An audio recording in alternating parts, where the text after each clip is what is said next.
अश्वत्थामा की आंखों में आंसू हैं, उन आंसुओं में से ज्वाला फड़क रही है। अश्वत्थामा के कंधे उठे हुए हैं। अश्वत्थामा क्रोध में, आवेश में बेहवल, व्याकुल, पागल हो गया है। अब उसे कुछ दिखाई नहीं दे रहा है। प्रतिशोध। उसने एक वचन लिया कि जब तक पांचालों का या समस्त द्रुपद वंश का, दृष्टद्युम्न के खानदान का मैं तृण तृण खत्म नहीं कर दूंगा, मेरा जीवन व्यर्थ है। नमस्कार मित्रों, स्वागत है आप सभी का श्री महाभारत के इस कथानक में। और आज पूरे महाभारत का मैं अंतिम अध्याय पढ़ने जा रहा हूँ इस चैनल पर। आप में से कुछ लोग नए होंगे, मैं बता दूं आपको कि मैंने संपूर्ण महाभारत पढ़ा हुआ है। कर्ण पर्व से लेकर के स्वर्गारोहण पर्व तक का ऑलरेडी मैंने पढ़ा हुआ है। बीच में कुछ पर्व रह रहे थे, तो द्रोण पर्व आज मैं ख़त्म कर दूंगा, तो संपूर्ण महाभारत आपको इस चैनल पर मिल जाएगा। आज जो प्रकरण हम पढ़ने जा रहे हैं मित्रों, वो है आचार्य द्रोण के वध के बाद क्या हुआ, अश्वत्थामा का क्या हुआ, उसने कैसे शोक प्रकट किया, उसने कैसे उद्गार प्रकट किया और क्या कांड हुए थे उस दिन। तो 192 तो हम पढ़ चुके थे। 193वें अध्याय से लेकर के 202 या 201 अध्याय तक का संपूर्ण विवरण आज हम गीता प्रेस एंड बोरिसी दोनों से संकलित यहाँ पर पढ़ा जा रहा है। अध्याय आप मैच कर सकते हैं, आप बाद में जाके टैली भी कर सकते हैं, कुछ भी इधर से नहीं पढ़ा जाएगा। तो प्रारंभ करते हैं मित्रों कि द्रोण पर्व जो चल रहा है इस महाभारत का, क्या हुआ उसके बाद, आचार्य के वध के बाद क्या हुआ। वध एक क्षत्रिय जो है इस महाभारत में या कुरुक्षेत्र में जो कोई व्यक्ति पहुंचा हुआ है, उसका एक लक्ष्य है विजय या वीरगति। सबको मरना ही है, मरने ही आए हैं। वहाँ पर लोग चाहते हैं कि मैं मरूं, मुझे स्वर्ग जाना है, लेकिन जिस तरह की मृत्यु आपको मिल रही है ये बड़ा इंपॉर्टेंट फैक्टर है। जैसे कि अगर आप सामने से युद्ध कर रहे हो और आपकी छाती विदीर्ण हो रही है, तो ये बड़ा प्राउड मोमेंट है कि हाँ, लड़ते लड़ते मारा गया। लेकिन अगर आप बैठे हो सब कुछ छोड़ करके, उसके बाद कोई आपका वध कर देता है, तो वध करने वाला इस पापी, राइट। यहाँ पर अगर आपने सब कुछ छोड़ दिया, त्याग दिया, उसके बाद आपका वध हो गया, तो ठीक है, आपका तो हो गया, कोई बात नहीं। लेकिन जिसने करा उसने गलत किया। अब वध किया किसने? अगर आप बाल पकड़ना एक ऐसी प्रक्रिया है जो बहुत अपमानजनक होता है। अभी भी आप एक बहुत छोटी सी बात है, प्रैक्टिकल वे में देखें। अगर मेरा झगड़ा आपसे हो रहा है, मैं आपको कुछ अपशब्द कह दूं या आप मुझे कुछ अपशब्द कह दें, ठीक है, चलेगा। आपने मेरे बाल पकड़ लिए, अगर ऐसे बाल पकड़ के सर मेरा हिला दिया ना, तो वो अपने आप में आपको गिल्ट फील होता है, यार इसने ये गलत हो रहा है, अब ये ज़्यादा हो रहा है, मैं मारूंगा। ये बहुत कॉमन इमोशन है जो सबको होता है। तो द्रोण का सिर्फ वध नहीं हुआ था, दृष्टद्युम्न ने पहले बाल पकड़ के उनके सर को ऐसे पकड़ा, उसके बाद गला काट के उठा के फेंका था। एक अपमानित मृत्यु आचार्य को मिली थी जो वो कहीं से डिजर्व नहीं करते थे, जो उनका पराक्रम, जो उनका कौशल, जो कुछ था। अब ये सब हो क्यों रहा था? पितामह की ऐसी मृत्यु हुई, आचार्य की ऐसी मृत्यु हुई, बाकी बड़े बड़े महाभट की ऐसी मृत्यु हुई, कर्ण की ऐसी मृत्यु हुई। क्यों ऐसा हुआ था? इसके कारण आपको महाभारत में ही मिलेंगे। भगवान कृष्ण की एक प्रतिज्ञा थी कि जिन सभी ने अपमान होते हुए तुम्हारा देखा है द्रौपदी, मैं वचन देता हूं कि उन सभी की पत्नियां उनके शवों पर विलाप करेंगी और तुम देखोगे। दृश्य आ रहे हैं। एक स्त्री का अपमान कितना बड़ा और कितना विभत्स हो सकता है, कितना विध्वंसकारी हो सकता है, आप लोग देख लीजिए। भारतीय संस्कृति में स्त्री एक देवी, एक माँ जो होती है, बड़ी ही सम्माननीय रही है। लेकिन ये बड़ा दुखद है कि चीज़ें बड़ी उल्टी पल्टी हम देखते रहते हैं, आए दिन ऐसी घटनाएं होती रहती हैं। मित्रों, मैं बताऊं, कमेंट्स में कुछ लोग ऐसे हैं जो कुछ लोग कट्टर होते हैं ना, जैसे कि कोई यहाँ पे भीष्म का भक्त हो सकता है, जो कि मुझे शायद मिला नहीं आज तक कोई ऐसा। अर्जुन के कई सारे भक्त हैं जो कट्टर हैं, कर्ण के तो बहुत सारे ऐसे हैं जो कट्टर हैं, जो गालियाँ भी देते हैं। मुझे बहुत गालियाँ मिली हैं। मुझे खुशी इस बात की है कि इतनी गालियाँ मिलने के बाद भी मैंने महाभारत बंद नहीं करी। उनको लगता है, जब मैंने रश्मिरथी पढ़ी थी तो लोगों को लग रहा था कि मैं अर्जुन का भक्त हूँ, कर्ण का भक्त हूँ। जब मैंने महाभारत पढ़ना शुरू किया तो लोगों को लग रहा है कि मैं अर्जुन का भक्त हूँ। और ये मेरे लिए एक सफलता है। पूछो कैसे?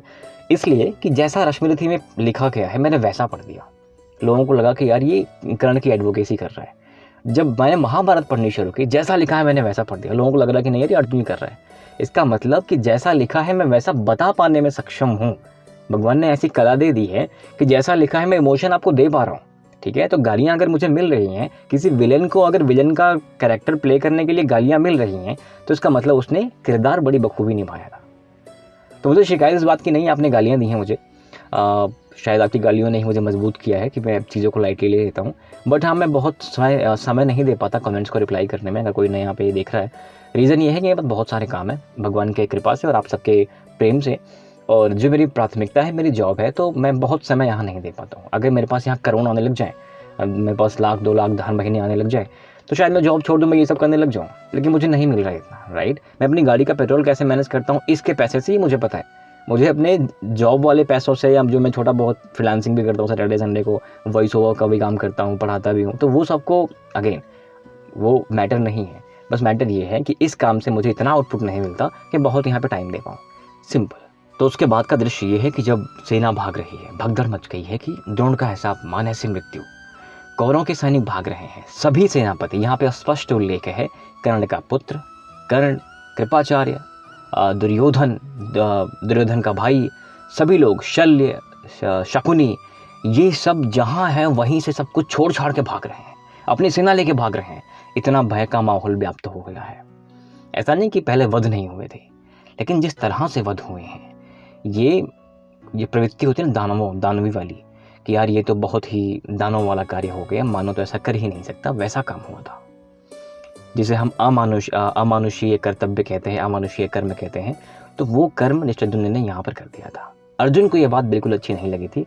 अर्जुन ने भी धिक्कारा था कि ये तुम क्या कर रहे हो, हाथ फैला के रोका था कि रुको रुको रुको, ऐसा मत करो, गुरु का ऐसा अपमान मत करो, तुम्हारे भी गुरु हैं, गुरु को ऐसे वध मत करो, गुरु द्रोही कहलाओगे, तुम्हें नरक में जगह नहीं मिलेगी, बहुत सारी बातें हुई थी।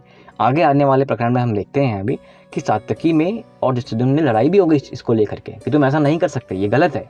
तो 193वें अध्याय में और 94वें अध्याय में बस धृतराष्ट्र का एक प्रश्न होता है कि क्या हो रहा था, कैसे भागे, और 93 में बस सभी सेनापतियों का, कौरव पक्ष के सभी सेनापतियों का भागना बताया गया है। और उसके बाद अश्वत्थामा जब भागता हुआ देखता है, बिकॉज अश्वत्थामा यहाँ पे पांचालों को मारने में बिजी था, व्यस्त था, उसे नहीं पता मेरे पिता का वध भी हो गया है, उसके नाम पे हो गया है, कैसे हो गया है, ये सारी बातें उसे नहीं पता थी। कृपाचार्य ने देखा था। दुर्योधन हताश, निराश, दुखी, मुझे कभी कभी बहुत दया सी भी आती दुर्योधन पे, बट अभी यहाँ बहुत दुखी है वो, उसकी आंखों में आंसू है, करुणा है कि मैं करूँ क्या, मेरे लिए इतने बड़े बड़े महाभट जिनका वध करने की क्षमता भगवान शंकर के अतिरिक्त किसी देवता में नहीं है, वो यहाँ पर पितामह भीष्म यहाँ पर मारे जा रहे हैं, आचार्य द्रोण ऐसे मारे जा रहे हैं, मेरी वजह से मारे जा रहे हैं ना। अब अश्वत्थामा के समक्ष पहुंचता तो है वो, लेकिन उसकी बताने की हिम्मत नहीं। अश्वत्थामा पूछता है कि हे महाराज, आप ये बताओ कि आपकी सेना भाग क्यों रही है, कर्ण क्यों भाग रहा है, फला व्यक्ति क्यों भाग रहा है, बाकी शल्य क्यों भाग रहे हैं, शकुनी क्यों भाग रहे हैं, ऐसी क्या बात हो गई। अगर ऐसा है, कोई ऐसा महाभट उधर से मारता हुआ आ रहा है तो आपको तो रोकना चाहिए, आप भी क्यों भाग रहे हो, क्या हो गया। दुर्योधन कुछ बोल नहीं पाता, उसकी आंखों में आंसू है, उसने अपना मस्तक झुका लिया। कृपाचार्य भी धिक्कार कहे गिर पड़े थे वहां पर। उनसे भी उनके सगे बहनोई थे और ये सब देखा नहीं जा रहा था। आचार्य द्रोण की उम्र 400 वर्ष की थी, कृपाचार्य की भी उम्र कोई 100-200 साल नहीं रही होगी, जो कि यहाँ पे उसका उल्लेख नहीं है, तो मैं बता भी नहीं पा रहा हूँ आपको कि कितनी उम्र थी।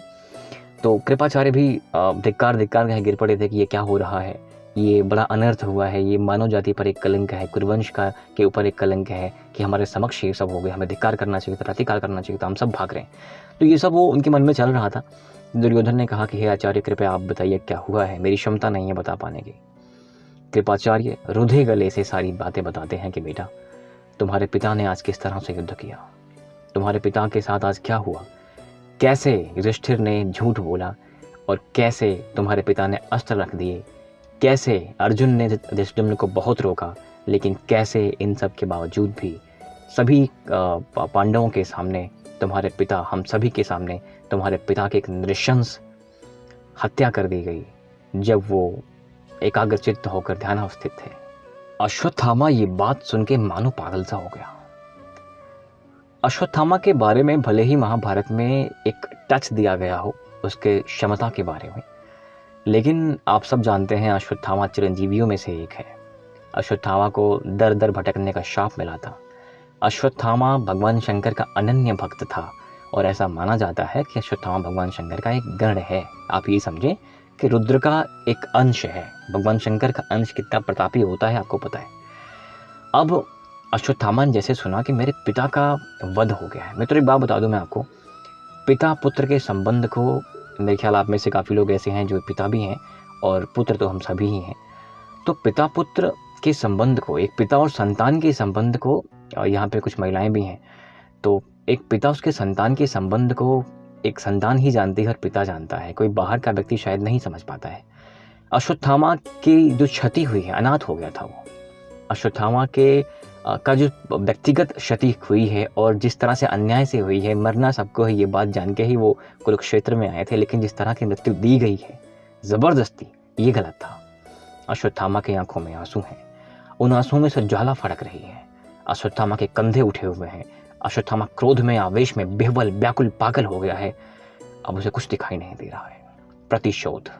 उसने एक वचन लिया कि जब तक पांचालों का या समस्त द्रुपद वंश का, दृष्टद्युम्न के खानदान का मैं तृण तृण खत्म नहीं कर दूंगा, मेरा जीवन व्यर्थ है। जो भी हो जाए, आज नहीं तो कल मैं ऐसा करूंगा और आज ही करूंगा। और आपको पता है कि बाद में उसने क्या किया था। आप मेरे जाके चैनल पर देख सकते हैं कि उसने किस तरह से इन सभी का वध किया था। तो अश्वत्थामा के क्रोधपूर्ण उद्गार और उसके द्वारा नारायणास्त्र का प्राकट्य होता है। प्राकट्य से पहले कुछ घटनाएं हो रही हैं जो कि पांडवों के पक्ष में हो रही हैं। झगड़ा हो रहा है, मैं आपको भी सुनाता हूँ। अश्वत्थामा ने क्या कहा है यहाँ पर। उसने कहा है कि मेरे दिव्यास्त्रों को धिक्कार है, मेरी इन दोनों भुजाओं को धिक्कार है, मेरे पराक्रम को धिक्कार है।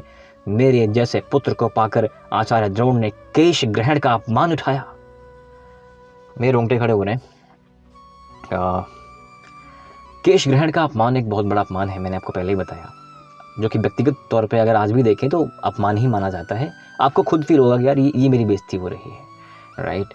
तो अब इसके बाद अश्वत्थामा दहाड़ कर कहता है कि इस संसार में मुझसे या अर्जुन से बढ़कर दूसरा कोई अस्त्र वेत्ता नहीं है, इसलिए मैं आज वो अस्त्र यहाँ पर लेके आऊँगा जिस अस्त्र की काट अर्जुन के पास भी नहीं है और संभवतः कृष्ण के पास भी नहीं होगी। हम अध्याय 195 में हैं, जहाँ पर ये स्पष्ट उल्लेख आपको दिख रहा है। अब अश्वत्थामा की ऐसी भावनाएं, ऐसी बातों को देखकर, उसके संकल्प को देखकर कौरव सेना में पुनः जान आती है कि अब कुछ बड़ा होने वाला है। एक भयंकर सिंहनाद करती है पूरी सेना, और उस कोलाहल को सुन करके पांडवों में एक भय व्याप्त होता है कि अभी तो सब लोग भाग रहे थे, ऐसा अचानक क्या हो गया कि वापस आ रहे हैं। सबसे ज्यादा भय लगता है युधिष्ठिर को। पूछ पड़ते हैं अर्जुन से कि ये क्या है, तुम जानते हो ये क्या हो रहा है? तो अर्जुन बताते हैं कि ये गुरुपुत्र अश्वत्थामा का उद्गार है। अब उनके क्रोध, एक ब्रह्म हत्या हमने करी है, आपने जो किया वो गलत किया मेरे भाई, मेरे भैया। आपने इस विजय के लिए झूठ बोला, जिसके लिए आप यहाँ पे विख्यात हैं कि आप झूठ नहीं बोल सकते। दृष्टद्युम्न ने हत्या तब करी ना जब उन्होंने अस्त्र रखा। अस्त्र उन्होंने तब रखा जब आपने बताया कि हाँ अश्वत्थामा मारा गया। तो इस पूरी हत्या के जो आधार हैं वो आप हैं। जो हुआ है वो गलत हुआ है, प्रायश्चित तो हमें करना पड़ेगा, दंड भोगना पड़ेगा। और गुरु की हत्या का जो पाप होता है वो नरक से बड़ा होता है। आप समझिए कि आपने क्या गलत किया है। यहाँ पर युधिष्ठिर बहुत भय में व्याप्त हो जाते हैं और उन्हें भी ये रियलाइज होता है कि मैंने गलत कर दिया, लेकिन अब करें क्या? क्षमा मांगे तो किससे मांगे, गलत तो हो ही गया है। इधर भीमसेन कहते हैं अर्जुन से कि तुम कैसी बातें कर रहे हो अर्जुन, तुम अपनी ही बुराई क्यों कर रहे हो? तुमने जो किया, अब जो तुम कर रहे हो, तुम स्वयं अपनी नज़रों में गिर जाओगे, फिर तुम युद्ध नहीं कर पाओगे। ये गलत है। एक क्षत्रिय, एक वीर ऐसा कभी नहीं करता कि वो जो कुछ उस कर रहा है, वो दंड दे रहा है, वो युद्ध कर रहा है, उसकी बुराई करे। ये क्षत्रिय व्यवहार नहीं है। जो हुआ वो हो गया, इसमें गलत क्या था? गुरु द्रोण ने जब द्रौपदी का अपमान देखा, वो तो उस क्षण ही मर गए थे। उन्हें मारना क्या था? एक ब्राह्मण ऐसा नहीं कर सकता। एक ब्राह्मण शस्त्र ग्रहण नहीं कर सकता। उसका एक कार्य है यज्ञ करवाना, शिक्षा देना, लेकिन वो क्षत्रियों की भांति युद्ध कर रहे हैं। ये सारे कार्य उन्होंने गलत किए हैं। उन्होंने ऐसे ऐसे योद्धा पर ब्रह्मास्त्र का प्रयोग किया जो उन्हें नहीं करना चाहिए था। इन सभी का दंड उनको मिला है। अगर उनके साथ ऐसा नहीं होता तो मरते ही नहीं। उनका मरना ठीक था, उनके मरने के जो कॉन्सिक्वेंसेज हैं वो भी ठीक है, और जिस तरह से मारा गया है वो भी ठीक है। इसलिए शोक ना करो। क्षत्रिय हो, वीर हो, बहादुर हो, सामने खड़े रहो। और अगर अश्वत्थामा कुछ कर भी रहा है तो घबराओ मत, मैं तुम्हारे साथ हूँ। मेरी गदा का प्रहार अश्वत्थामा नहीं सह पाएगा। अब जब दृष्टद्युम्न ने आचार्य का वध किया था तो अर्जुन ने उसको रोका था कि ये गलत कर रहे हो, धिक्कार है, ऐसा मत करो, ऐसा मत करो। वो दूर से दौड़ भी पड़े थे रथ पर से कि रुक जाओ रुक जाओ रुक जाओ, लेकिन उसने नहीं माना, उसने वध कर दिया था। तो अब दृष्टद्युम्न को भी अर्जुन ने बहुत उलाहने दिए कि तुमने जो बहुत गलत कार्य किया है, ये क्षत्रियों की कार्य ही नहीं है। क्षत्रियों का तुमने जो करा है उसके तुम्हें दंड अवश्य मिलेगा, और तुम्हें ऐसा नहीं करना चाहिए था। गुरु का ऐसा अपमान नहीं करना चाहिए था। ये जानने के बाद भी कि तुम उनके वध के लिए प्रकट हुए हो, गुरु ने तुम्हें कभी भी ऐसा कुछ नहीं किया, तुम्हें पूरी शिक्षा दी, उसके बाद तुम उनका इस तरह से वध करोगे, क्षत्रियों की बात मारे होते तो कोई दिक्कत नहीं होती। दृष्टद्युम्न ने अपनी सारी बातें कही। उसने कहा, उसकी बातें भी आप सुनिएगा मित्रों, सही गलत की बात तो खैर अलग है, जो उसने कहा है वो आप सुनिएगा, सुनने वाली बात है। उसने कहा कि हे अर्जुन, ये जो कुछ मैं कर रहा हूँ वो तुम्हारे लिए कर रहा हूँ। जो कुछ मैं कर रहा हूँ अपनी बहन, उनके उसके बच्चों के लिए कर रहा हूँ। मेरी बहन का अपमान जिस सभा में होता रहा, उस सभा में ये आचार्य विद्यमान थे, पितामह भीष्म भी खड़े थे वहाँ पर। क्या इनके जुबान को किसी ने पकड़ लिया था? इनके हाथ को पकड़ लिया था? अगर ये चाहते क्या ऐसा होता? नहीं होता। इन्हें इनके कर्मों का दंड अवश्य मिलना चाहिए। एक गुरु है ये, गुरु होने के बाद ऐसे ऐसे कार्य कर रहे हैं, क्षत्रियों की बात यहाँ पर लाखों सैनिक काट रहे हैं। एक सेनापति होने के नाते क्या ये मेरा कर्तव्य नहीं है अपनी सेना की रक्षा करना?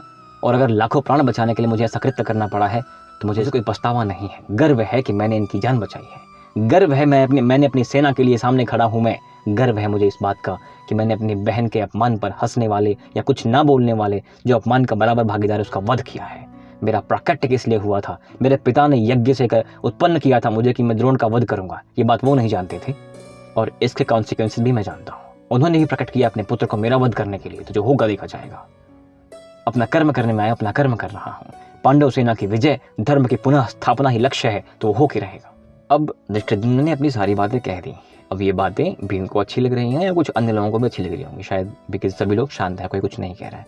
लेकिन सात्यकी से नहीं रहा जाता है। सात्यकी खुला विरोध करता है, कहता है कि तुम बहुत नीच, कायर, पापी हो। अगर तुम्हें क्षमता होती, तुम्हें सामर्थ्य होता, सामने से युद्ध करते, लेकिन ये तुमने क्या किया? आचार्य को मैंने भी युद्ध किया है, आचार्य से मैंने परास्त भी किया है, सामने से युद्ध किया है, तुम्हारी तरह तो नहीं किया। अब वो कहता है कि जिस तरह भूरिश्रवा को मारा वो क्या था? अर्जुन ने जब उसका हाथ काटा वो क्या था?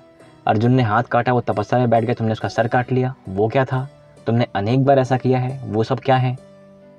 तुम मुझे ज्ञान देने आ रहे हो, तुम बड़े योद्धा बन रहे हो, अगर इतनी क्षमता है आके लड़ लो। अब धृष्टद्युम्न में और सात्यकी में एक भयंकर वाद संवाद हो रहा है बाकी सारे कर्मों को लेकर के कि तुमने कैसे कैसे कैसे क्या कर दिया। अब यहाँ पर ऐसी अवस्था आ गई कि मानो एक दूसरे का वध कर देंगे। धनुष उन्होंने पकड़ लिया, वो तो कृष्ण को और युधिष्ठिर को बीच में आना पड़ता है, नकुल सहदेव को बीच में आना पड़ता है कि ये क्या कर रहे हो, अश्वत्थामा हमारे सामने चढ़ा चला आ रहा है, पहले इसको देखो। और आप देखेंगे मित्रों अभी आगे कि जब एक बार धृष्टद्युम्न को अश्वत्थामा पकड़ लेता है, सात्यकी बचाता है उसको। इसे कहते हैं टीम वर्क। सात्यकी ने यहाँ वचन दिया कि इस युद्ध के बाद मैं तुमको देखूंगा, तुम्हें जीवित नहीं छोड़ूंगा, तुमने जो किया है, गुरु का अपमान किया, ये मेरे से नहीं देखा जाएगा। लेकिन फिलहाल ये एक टीम की भांति काम कर रहे हैं। अब हम आते हैं 200वें अध्याय में। यहाँ अश्वत्थामा ने प्रचंड वेग के साथ, एक अभूतपूर्व पराक्रम के साथ नारायण अस्त्र का प्रयोग कर दिया है। नारायण अस्त्र का प्रयोग पहली बार उसने ऐसा किया है और इसका प्राकट्य या इसका कोई तोड़ नहीं है। ये जिस पे छोड़ा जाएगा वो सबको मारेगा। बस इसका एक ही उपाय है, अगर आप सरेंडर कर दो। ये निहत्थे को नहीं मारता, ये दीनहीन को नहीं मारता, जो युद्ध करता है उसको मारता है। और ये बात कृष्ण अभी बताएंगे। जब इसने प्रयोग कर दिया, सेना एक तरफ से मरने लगी, कटने लगी, किसी को समझ नहीं आ रहा करें क्या। इतना भयंकर रक्तपात हो रहा है, जिधर भी मुड़ रहा है ये उससे बाण निकल रहे हैं, आग निकल रही है, लोग झुलस जा रहे हैं, जल जा रहे हैं, मर जा रहे हैं, भस्म हो जा रहे हैं, दग्ध हो जा रहे हैं। ऐसी भयंकर शक्ति उसमें से निकली नारायण से। और पूरा कौरव यहाँ पर सब बड़े प्रसन्न हैं कि हाँ अब तो लगता है हम जीत जाएंगे, हम जीत। बिकॉज यहाँ पे ऐसा पहली बार ये देख रहे थे, सब लोग देख रहे थे। अब लोग भागे भागे आते हैं कृष्ण के पास। भगवान ने कहा कि सब लोग शस्त्र अस्त्र रख करके जमीन पे बैठ जाओ, सरेंडर कर दो कि मैं युद्ध नहीं करूंगा। ये सिर्फ हाथ से नहीं, अपने मन में ऐसे विचार लेके आओ कि मैं समर्पित करता हूँ स्वयं को, कि मैं आपके समक्ष खड़ा होने की क्षमता नहीं रखता। जब तक ये सरेंडर नहीं होगा तुम सब मरते रहोगे। ये बात सबको समझ आती है। पूरी सेना जो है शस्त्र रख देती है। अब भीम को लगता है कि ये सब कायरतापूर्ण कार्य है। भीम चिल्लाकर कहते हैं कि अर्जुन तुम भी कहीं कायरतापूर्ण कार्य करके कहीं अपने धनुष मत रख देना, ये गलत काम हो जाएगा। क्षत्रिय हो, लोग अपमान करेंगे तुम्हारा यश कीर्ति को एक लांछन लग जाएगा, तुम ऐसा नहीं कर सकते, और जो होगा देखा जाएगा, मैं लड़ रहा हूँ। रथ से कूद करके भाग के जाते हैं और उस अस्त्र के लिए कहते हैं कि मैं इसको भी खत्म कर दूंगा। शायद उनको उसकी शक्ति का ज्ञान नहीं था कि नारायण अस्त्र क्या कर सकता है। वो भिड़ जाते हैं। जब भगवान ने देखा कि अब ये भिड़ गए हैं, क्या होता है कि सामने आ जाता है, एक तरह से काटता हुआ आ रहा था। जब लोगों ने शस्त्र रख दिया तो उसको बस एक ही चीज़ दिखती है, वो होते हैं भीम, क्योंकि भीम ही थे जो खड़े थे कि हाँ मैं मारूंगा। जब सामने आता है उनका रथ ढक जाता है, उसकी प्रज्वलित हुई आग से मानो अभी दग्ध हो जाएंगे, भस्म हो जाएंगे। इतने में अर्जुन ने तुरंत उस अस्त्र को नहीं, भीम के ऊपर वरुणास्त्र का प्रयोग कर दिया कि अगर वो आग फेंक रहा है तो कम से कम जा करके ये जल वाली बात हो जाएगी ना, फिर ये जलेंगे नहीं, एटलीस्ट शीतलता तो रहेगी। तो इसलिए उस शस्त्र के ऊपर नहीं, लेकिन भीम के ऊपर उन्होंने प्रहार कर दिया वरुणास्त्र से। अब कुछ देर तो ये चीज़ चली, लेकिन फिर भी नारायण अस्त्र बहुत प्रबल था। वो समस्त शीतलता को सोख लेता है और भीम के ऊपर से वापस से बाण छोड़ने प्रारंभ कर देता है। भीम का शरीर एकदम रक्त रंजित हो गया है। भगवान देखते हैं कि अब भीम मर जाएगा।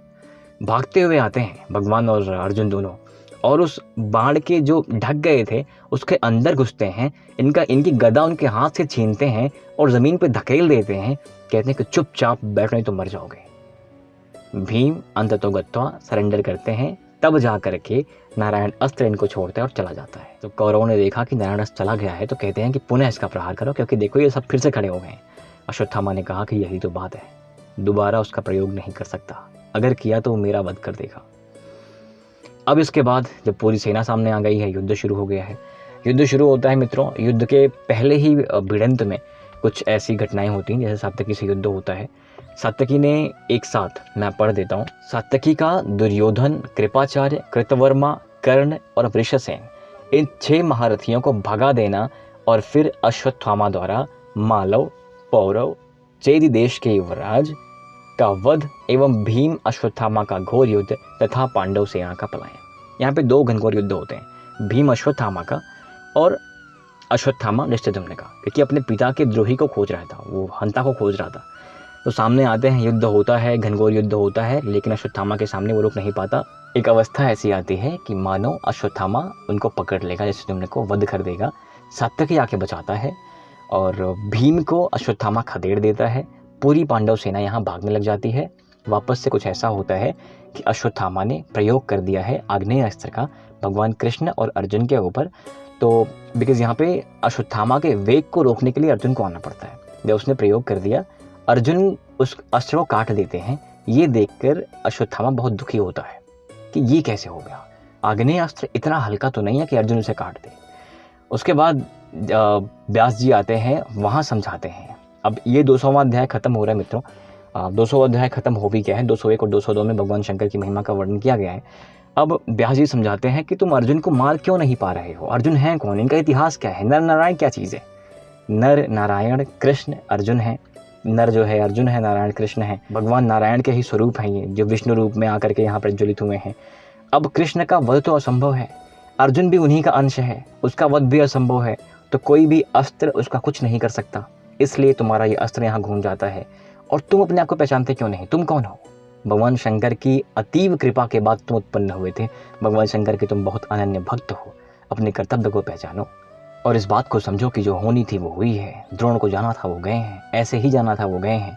तुम्हारे पिता इस समय कहीं और नहीं, ब्रह्मलोक को गए हैं, इसलिए शांत हो जाओ। तो मित्रों, युद्ध यहाँ पर खत्म होता है और भगवान शंकर की स्तुति के बारे में एक लंबा प्रकरण यहाँ पर है। भगवान शंकर की पूजा करनी चाहिए, क्यों करनी चाहिए, अश्वत्थामा को बताते हैं महर्षि व्यास।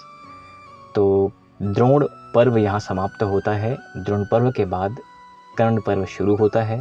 हुआ राधे नायक सैन्य का है। तो वो कर्ण पर्व पहले से ही आपको इस चैनल पे मिल जाएगा, आप जाकर के देख सकते हैं। कर्ण के नाम से एक अलग प्लेलिस्ट है, उसी में आपको मिल जाएगा और आप जाके आराम से देख सकते हैं। पूरी महाभारत यहाँ पर है। मैंने निष्पक्ष पढ़ने की कोशिश करी है, लेकिन फिर भी अगर आपको लग रहा है कि मैं कभी मेरी ज़ुबान फिसली या मैंने कुछ उल्टा पुल्टा बोला हो तो मैं आप सबसे क्षमा मांगता हूँ मेरी अशुद्धियों के लिए। और मित्रों, इस चैनल पर लगभग 2,500 सब्सक्राइबर्स हैं। ये सभी आप सभी का प्यार है। लगभग 5 लाख व्यूज़ हैं, ये भी आप लोगों का प्यार है। आप लोगों ने ही इस चैनल को यहाँ तक बढ़ाया है। मैं हर संडे को आता हूँ, यहाँ पर आता हूँ सिर्फ आप लोगों के लिए। अब ऐसा नहीं है कि महाभारत खत्म होगा तो फिर वीडियोज़ नहीं आएंगे। मैं अब और वीडियोज़ आएंगी, बिकॉज अब कुछ पढ़ना नहीं रहेगा। छोटी छोटी कविताएँ आ सकती हैं इन्हीं सब के ऊपर, भीष्म के ऊपर आ सकती हैं, कर्ण के ऊपर आ सकती हैं, दुर्योधन के ऊपर आ सकती हैं, द्रोण के ऊपर आ सकती हैं अगर कहीं मिली। मैं बहुत लिखता नहीं हूँ, तो ये सब कविताएं आएंगी। और भी दिनकर जी के बहुत सारे पाठ्यक्रम कविताएं आएंगी यहाँ पर। अन्य सारी बहुत सारी चीज़ें आने वाली हैं। मेघनाथ के ऊपर काफ़ी कुछ आने वाला है, तो बने रहिए। और अगर भगवान ने चाहा तो इस संडे, आने वाले संडे को हम लाइव करेंगे, बिकॉज अब मैंने पूरी महाभारत पढ़ ली है। तो आपके बहुत सारे प्रश्नों का उत्तर देने की क्षमता मेरी हो गई है महाभारत के बिहाफ पे, राइट। तो करते हैं, मिलते हैं। आप सभी के सपोर्ट के लिए एक बार पुनः बहुत बहुत धन्यवाद। Thank you very much. जय हिंद।